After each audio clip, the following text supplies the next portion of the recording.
La mode, elle est avant tout dans la rue et les femmes du quotidien, c'est pas des mannequins taille 34-36, en 1m80, 90.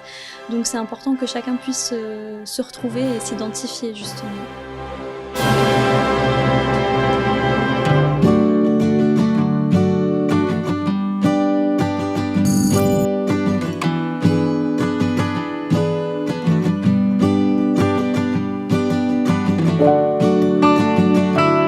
Pas mal de clientes qui m'ont contactée, soit en situation de handicap ou des clientes qui sont en très grande taille. Et quand je leur ai demandé ce dont elles avaient envie, souvent ce qu'on me dit c'est une robe à ma taille. On me dit pas une robe de couleur, de la dentelle, une robe de telle ou telle façon. C'est le critère primordial, c'est une robe à ma taille ou une robe qui m'aille ou qui prend en compte mon handicap.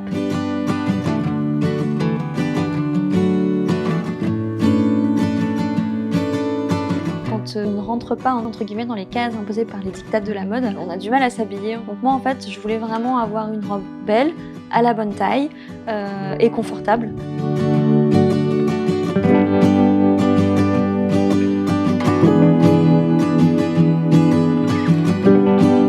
Au début où j'ai commencé, j'ai eu des réflexions de certaines personnes qui me disaient « Ah bon, j'ai jamais vu de femmes handicapées se marier ». Là, je me suis rendu compte qu'il y avait encore un petit peu de travail à faire pour faire évoluer les mentalités.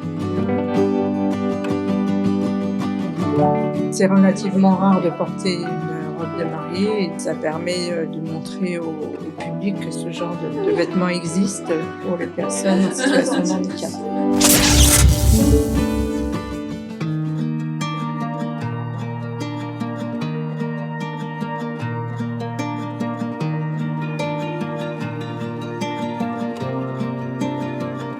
Depuis la crise du Covid, j'ai eu envie de développer une nouvelle gamme donc avec une de mes amies qui a ouvert une boutique spécialisée dans la filière courte. Je me suis mise à récupérer des bouts de tissus, des tissus de récupération, des chutes de tissus d'anciennes commandes par exemple.